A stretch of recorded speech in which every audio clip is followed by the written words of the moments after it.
आ जाएंगे। तो first we studied about the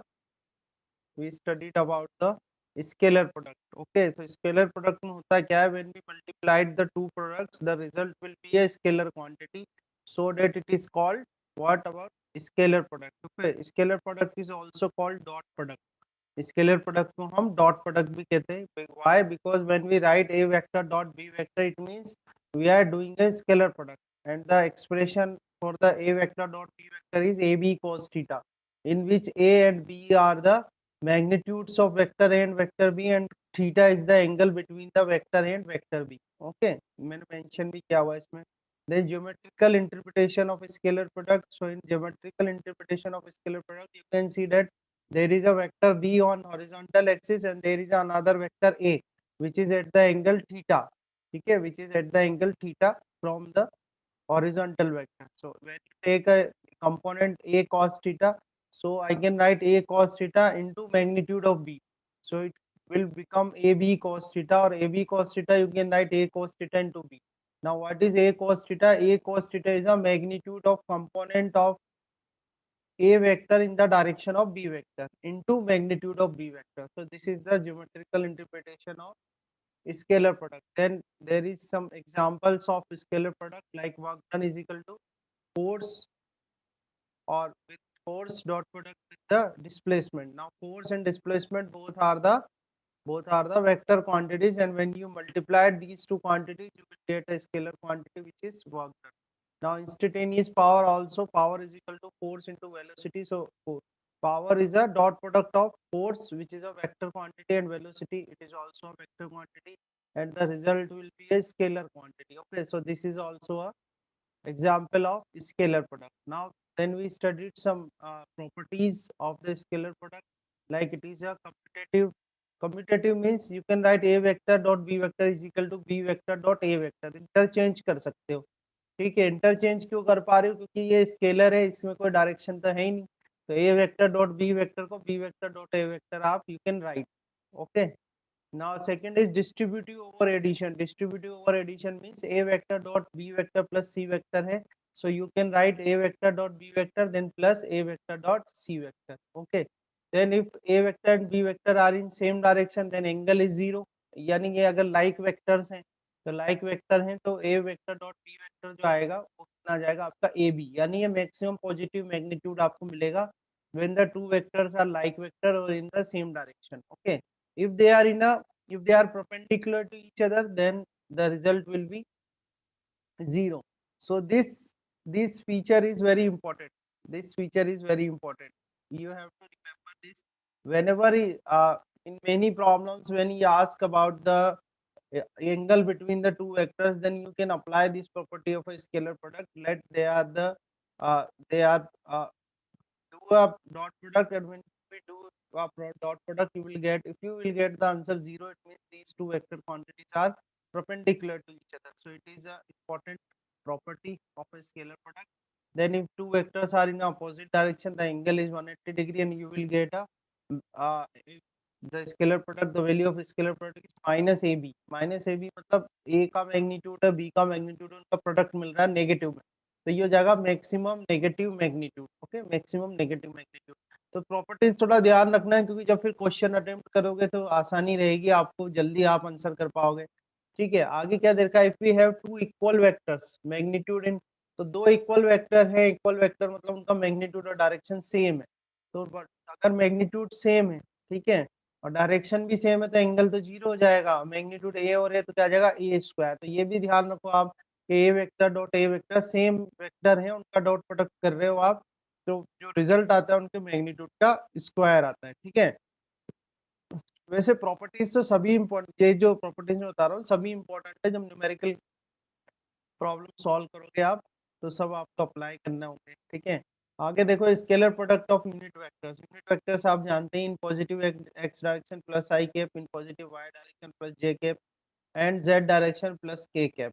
okay, तो इसमें जैसे आई डॉट आई करोगे तो कितना आएगा, यानी लाइक जो यूनिट वेक्टर्स है उनका डॉट प्रोडक्ट आता है 1 और अनलाइक का आता है 0। तो बिल्कुल ध्यान रखना आप, आई डॉट आई 1 आएगा, जे डॉट जे 1 होगा, के डॉट के 1 होगा, ऐसे अनलाइक के जीरो हो जाएंगे, आई डॉट जे जीरो है, J dot I cap zero है, ठीक है, इस तरह से। देन ये होते हैं rectangular components. Rectangular components means जैसे ये ए वेक्टर है आपका, तो ए वेक्टर में आपने लिखा ए एक्स आई कैप, तो ए का एक्स डायरेक्शन में जो कंपोनेंट हो गया ए एक्स हो गया, ए का वाई डायरेक्शन में ए वाई हो गया, और ए का जेड डायरेक्शन में कंपोनेंट हो गया ए जेड। आई जे के क्या होते हैं, उन डायरेक्शंस में यूनिट वेक्टर्स हैं, ठीक है। अब आप जानते हैं कि जो तीनों एक्सिस हैं वो एक दूसरे की क्या है, परपेंडिकुलर है, they are mutually perpendicular to each other, and mutually perpendicular is called rectangular. Okay, mutually perpendicular is called rectangular.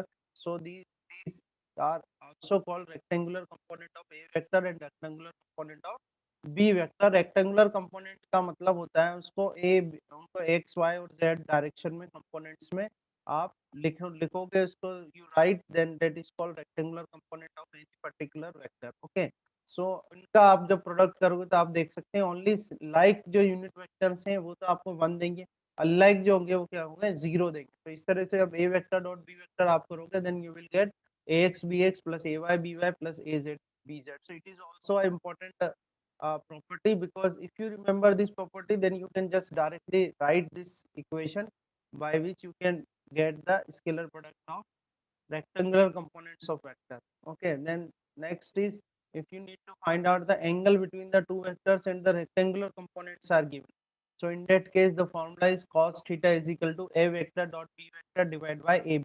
Now here a vector dot b vector, you know that this is ax bx ay by plus az bz, and divided by a and b are the magnitudes of a vector and b vector. So magnitude कैसे करोगे आप, square root of ax square plus ay square plus az square, ऐसे हो जाएगा P X square plus B Y square plus B Z square. Okay, then we did some questions based on the scalar product, then we started the vector product or cross product. So what is the vector product or cross product? In this, when you multiplied or do a product of any two vector quantities, it will get a vector quantity. कोई भी दो vector quantity का आप जब product करोगे, तो अगर आपको रिजल्ट में भी वेक्टर प्रोडक्ट क्वांटिटी ही मिलती है तो उसको बोला जाता है वेक्टर प्रोडक्ट। उसको क्या बोलते हैं अपन, वेक्टर प्रोडक्ट कहा जाता है। तो ए क्रॉस बी जो होता है वो होता है A B sine theta N cap. इसमें जो ए बी साइन थीटा है, ठीक है, इसमें जो ए बी साइन थीटा है, that A B sine theta is a magnitude of vector product या क्रॉस प्रोडक्ट, ठीक है। A B sine theta is a magnitude और मैग्नीट्यूड ऑफ क्रॉस प्रोडक्ट, ठीक है। क्रॉस प्रोडक्ट जो किया आपने उसका मैग्नीट्यूड है। एन कैप जो होता है वो डायरेक्शन को शो करता है। इसमें जो एन है, एन मतलब होता है नॉर्मल, और कैप उसके ऊपर लगा हुआ है तो वो क्या हो गया, यूनिट वेक्टर हो गया, डायरेक्शन को बता रहा है। तो इसका मतलब ये है कि अगर ए वेक्टर और बी वेक्टर को आप एक्स वाई प्लेन में लोगे तो एक ए क्रॉस बी जो होगा उसके परपेंडिकुलर डायरेक्शन में होगा, ठीक है। जैसे ए वेक्टर लिया बी वेक्टर लिया, तो ए क्रॉस बी क्या होगा, उसके परपेंडिकुलर होगा, ठीक है। अब एक डायरेक्शन कैसे निकालते, तो दो रूल है, एक राइट हैंड थंब रूल है और एक राइट हैंड स्क्रू रूल है, ठीक है। दो देयर इज टू रूल्स। तो क्या करेंगे, you just move your curl your fingers in the direction of in which direction you are taking a cross product. Like if you want to find out a cross b, so just curl your finger in the direction of a to b, then thumb will show the direction of cross product. Okay, in case of a screw, what you will do, take vectors in a plane, okay, and put the axis of a screw perpendicular to that plane. Okay, now when you do a cross product, okay, when you do a cross product, or you turn the screw in the direction of in which you are taking the cross product of the two vector quantities, then in which direction the screw will go, that direction will show the direction of a cross product. Okay, so there is two rules. Then we studied about you can apply any one rule. No one will say that you apply the screw rule or you just apply the right hand rule. You can apply any one rule. It is convenient to apply the right hand rule. Okay. Now then we see the geometrical interpretation of a vector product. So in geometrical interpretation of vector product, we derived this, that the magnitude of the vector product of two vectors is equal to area of the parallelogram formed by the two vectors as its adjacent sides. ये आगे जाके भी काफी काम आएगा हमारे। Okay, ये relation जो है आगे आप और भी जो अपने ग्रेविटेशनल मोशन स्टडी करेंगे या ग्रेविटेशन जब स्टडी करेंगे वहां पर डेरिवेशन से जिनमें ये एप्लीकेशन आपके अप्लाई होगी। तो आप ध्यान रखना, इम्पोर्टेंट चैप्टर है, ठीक है। तो geometrical interpretation of vector product में हमने क्या कंक्लूजन निकाला था कि कोई भी दो वेक्टर्स हैं जिनका कि आप क्रॉस प्रोडक्ट कर रहे हैं, तो उन दो वेक्टर्स से बनने वाला जो पैरेललोग्राम है उसका जो एरिया होता है वो क्या करता है, मैग्नीट्यूड ऑफ क्रॉस प्रोडक्ट को शो करता है उन दोनों वेक्टर्स के। ठीक है। देन एग्जांपल्स देखे थे हमने टॉर्क और एंगुलर मोमेंटम। ठीक है। Torque is a cross product of radius vector and force vector, and angular momentum is a cross product of radius vector and the linear momentum vector. Okay. Then ये anti commutative होता है, वैसे भी anti commutative ही होगा because क्योंकि जो quantity आपको मिल रही है वो क्या मिल रही है, वेक्टर क्वांटिटी मिल रही है। ठीक है ना। तो आप ए क्रॉस बी को you can not right this, you cannot write a cross b. I'm just showing here a cross b is equal to b cross a. It is not possible. A cross b will not be equal to b cross a. You cannot write this. So this is anti-commutative. Distributive over addition होता है जो कि है ही सही, explain मैंने किया था आपको। देन सेम डायरेक्शन में वेक्टर से, लाइक वेक्टर से सेम डायरेक्शन में है तो थीटा जीरो होगा तो उनका जो क्रॉस प्रोडक्ट होगा वो जीरो होगा। ठीक है। ऐसे अपोजिट डायरेक्शन में है तो भी क्रॉस प्रोडक्ट जीरो होगा। ओके। नाउ देखो यहाँ से मैं आपको दो बातें बताऊं, इसमें जो क्वेश्चंस आएंगे अभी हम क्वेश्चंस करेंगे भी सही। तो जब भी पैरेलल वाली बात करें, जब भी आप कह दे कि भाई दो पैरेलल है और फिर सॉल्यूशन करने को कहे तो पैरेलल में मोस्टली जो है वो क्रॉस प्रोडक्ट वाला प्रॉपर्टी लगती है, और परपेंडिकुलर में मोस्टली जो प्रॉपर्टी लगती है कौन सी लगती है, स्केलर प्रोडक्ट की लगती है। तो आप ये चीजें ध्यान रखना, परपेंडिकुलर की बोले तो डॉट प्रोडक्ट करेंगे और पैरेलल की बोलेगा तो मोस्टली हम क्या लगाएंगे, क्रॉस प्रोडक्ट वाली प्रॉपर्टी अप्लाई करेंगे। ठीक है। Then we do mutually perpendicular vector हैं तो उनका निकालोगे तो क्या आएगा, ए बी एन कैप। अब एन कैप क्या शो करेगा कि जो आपने प्रोडक्ट करा है क्रॉस प्रोडक्ट, ये एक डायरेक्शन जो होगी इस प्लेन के परपेंडिकुलर होगी जिसमें कि वो दोनों वेक्टर्स हैं जिनका आपने क्रॉस प्रोडक्ट किया है। ठीक है। ये हो गया। फिर यहाँ पर यूनिट वेक्टर्स का क्रॉस प्रोडक्ट किया था हमने, तो यूनिट वेक्टर्स का जो क्रॉस प्रोडक्ट है तो लाइक वेक्टर्स जो होंगे, लाइक वेक्टर्स का तो क्या आ जाएगा, जीरो आ जाएगा, और अनलाइक का हम इससे निकालेंगे। आई क्रॉस जे निकालोगे तो के आएगा, के क्रॉस आई निकालोगे तो जे आएगा, आई क्रॉस जे करेंगे तो के आएगा, पर अपोजिट जाओगे तो माइनस आएगा। जे क्रॉस आई क्या आएगा, माइनस के आ जाएगा। के क्रॉस जे क्या आएगा, माइनस आई कैप आ जाएगा। ठीक है। तो इसे हम कर लेंगे। फिर आगे हमने एंगल फाइंड आउट किया था कि भाई एंगल फाइंड आउट करना हो तो क्या फॉर्मूला है। तो यहाँ देखें, आप बड़े ध्यान से देखना है आपको कि भाई sine theta is equal to हमने लिखा है modulus of vector A cross vector B divide by. now this small a and small b is the magnitude of vector a and vector b. Okay, this a and b are the magnitudes of vector a and vector b, and this is the magnitude of a cross b. So first we will do a cross b, then we find out the vector that cross, after cross product we will get a vector quantity, then we determine the magnitude of that vector quantity and then we put the value here, and similarly we find out the magnitude of vector a, vector b, then we put value here, then we find out the angle between these two quantities. Okay, now this was our last topic in our last lecture. I write this, these are the rectangular component of a vector, the b vector. Okay, then we did a cross b. So when we do a cross b, we just write this, these are called determinants. Okay, so in determinants form we will write I cap, j cap, k cap. So I cap, the component of I cap, okay, in vector a is ax, the component of j cap in A is ay, similarly az, then bx, by, bz. Now we will study that how to solve this. Okay, because when you will do a cross b, you will get a vector quantity. Okay, so how we will get that vector quantity? Let's see a process here. So just write here plus, here minus, here plus. Okay, write plus, minus, plus. Okay, now let's see carefully. So we are finding out A cross B. Okay, A cross B vector क्या आएगा हमें देखना है। तो ये plus है यहाँ पर, तो आपको यहाँ पर प्लस आई कैप लिखना है। ठीक है, प्लस है तो प्लस आई कैप आपको यहाँ लिखना है। ठीक है, प्लस आई कैप लिखने के बाद आप क्या करेंगे, इसका ये रो और ये कॉलम, इसको आप एलिमिनेट कर देंगे। तो ये रो और ये कॉलम आपने एलिमिनेट करा, then multiply this A Y to B Z. Okay, multiply this A Y to B Z and write here a y b z. Okay, then multiply this az to by. Okay, then minus az minus az dy. Okay, so this is we did for I cap. Now let's find out for j cap. Okay, then minus, because there is a minus sign over this j cap, so we write this minus, see here steps, minus j cap, then break. Then what we do, we eliminate this row and column. We eliminate this column and this row. Okay, so we multiply ax to bz. Okay, so ax bz, ax bz minus az bx.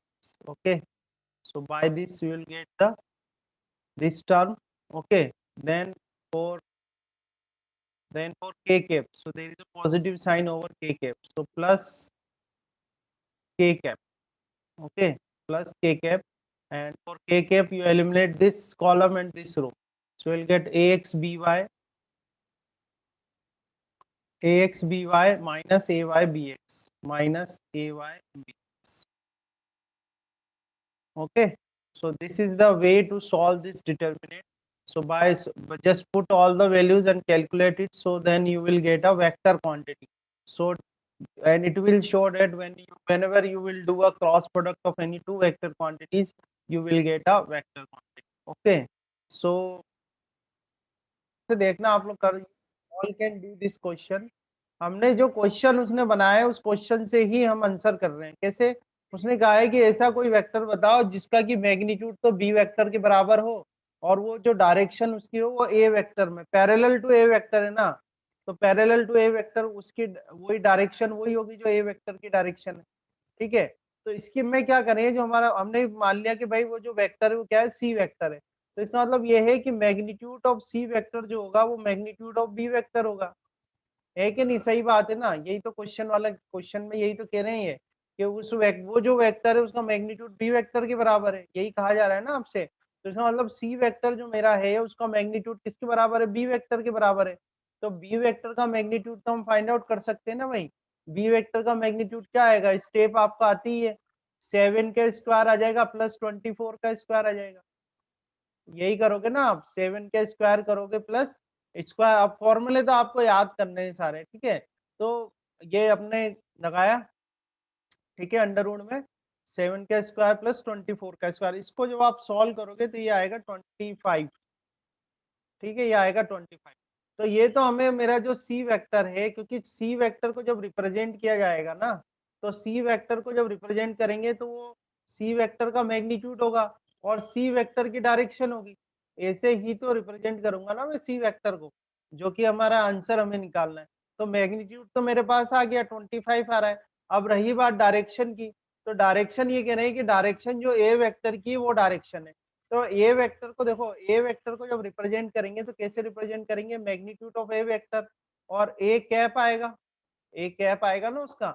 या हम इसको ऐसे भी लिख सकते हैं A और A cap, A vector is equal to A cap. अब इसमें डायरेक्शन कौन बता रहा है, इसमें डायरेक्शन कौन बता रहा है, ए कैप बता रहा है. ए कैप जो है वो डायरेक्शन बता रहा है ए वेक्टर की, है कि नहीं बेटा. तो हम पहले डायरेक्शन निकाल लें, ए कैप निकाल लें. तो ए कैप क्या आएगा, वेक्टर ए डिवाइड बाय ये मैग्नीट्यूड ऑफ वेक्टर है. ठीक है, अब मैग्नीट्यूड ऑफ वेक्टर ए निकालो. देखो A vector divide by magnitude of A vector क्या आएगा, स्क्वायर रूट ऑफ 3 का स्क्वायर. ठीक है ना, और प्लस 3 का स्क्वायर प्लस 4 का स्क्वायर. ठीक है, ये आ जाएगा. तो यहाँ से ए कैप क्या आ जाएगा आपका, ए कैप आ जाएगा ए वेक्टर मतलब 3 आई कैप प्लस 4 जे कैप. ठीक है, ये आपका ए वेक्टर आ गया. इसको करोगे 3 3 जा 9, 4 4 जा 16, 25 5, ये 5 आ जाएगा. So now this is the direction of a vector and he is saying that the vector is parallel to a vector, तो इसकी भी डायरेक्शन ये होगी. ठीक है, तो इसलिए I can write that c vector is equal to magnitude of C vector तो किसके बराबर है, बी वेक्टर के बराबर है, तो ये मैग्नीट्यूड ऑफ बी वेक्टर आ गया. और जो डायरेक्शन है वो किसके, ए कैप के बराबर है, तो ये ए कैप आ जाएगा, जो कि क्वेश्चन में ही दिया हुआ है हमको, है ना. Now magnitude of B vector is how much, 25. So just write 25 here. Now a cap is what, 3 I cap, 3 I cap plus 4 j cap. Okay, and divide by 5, ये 5 आ जाएगा. ठीक है, अब हम क्या करें, इससे कैंसिल कर दो. 5 टाइम कैंसिल हो जाएगा, ठीक है, 5 3 जा 15, सो 15 आई कैप आ जाएगा एन प्लस 20 जे कैप, ठीक है, 15 आई कैप प्लस 20 जे कैप, ये हमारा आंसर बन जाएगा। तो आपको दे रखा है find the value of lambda in the unit vector this, ठीक है, यूनिट वेक्टर So 0.10. क्वेश्चन देखते ही आपको समझ में आना है कि भाई यूनिट वेक्टर है, यूनिट वेक्टर का मैग्नीट्यूड कितना होता है, 1 होता है, यानी कि इसका अगर हम मैग्नीट्यूड निकालें, मैग्नीट्यूड मतलब स्क्वायर रूट ऑफ ये 0.4 का स्क्वायर प्लस 0.8 का स्क्वायर एंड प्लस लेमडा का स्क्वायर, ठीक है, ये इसका मैग्नीट्यूड हो गया, है कि नहीं, और मैग्नीट्यूड क्या होना चाहिए 1, ठीक है, दोनों तरफ स्क्वायर कर दो तो 0.4 का स्क्वायर यहाँ आ जाएगा आपके पास, ठीक है, प्लस ये 0.8 का स्क्वायर आ जाएगा प्लस ये लेमडा का स्क्वायर हो जाएगा, और ये कितना होगा, दोनों साइड स्क्वायर कर दिया हमने, ठीक है, 1 का स्क्वायर तो 1 ही होगा। बस अब ये सिंपल सी इक्वेशन है, सिंपल सी इक्वेशन को आप सॉल्व करोगे तो आपके पास लेमडा इज इक्वल टू आ जाएगा स्क्वायर रूट ऑफ 0.2, ऐसा कुछ आंसर आपका बन जाएगा, इसको आप सॉल्व करना है बस आपका, ठीक है, तो ये क्वेश्चन है ना, और देखते हैं क्वेश्चन, चलो और देते हैं, ये देखो नेक्स्ट, यानी सॉल्व में नेक्स्ट स्टेप में करा दूंगा, अभी बस आप क्वेश्चन देख लो, जैसे आपको इसमें दे रखा है, ठीक है, क्वेश्चन इस तरह से, मैं क्वेश्चन तो लिख देता हूँ इसी सेशन में, अगले सेशन में इसको सॉल्व करा दूँ। इसमें दे रखा है if A vector plus B vector, if A vector plus B vector is equal to C vector, ठीक है, and A square plus B square, ठीक है, हाँ हाँ कंटिन्यू ले रहा हूँ, मैं कंटिन्यू ले रहा हूँ क्लास, ठीक है, आपको दे रखा है A square plus B square is equal to C square दे रखा है, देन प्रूव, क्वेश्चन पूरा ये है, then prove that a vector and b vector, ठीक है, then prove that a vector and b vector are perpendicular to each other,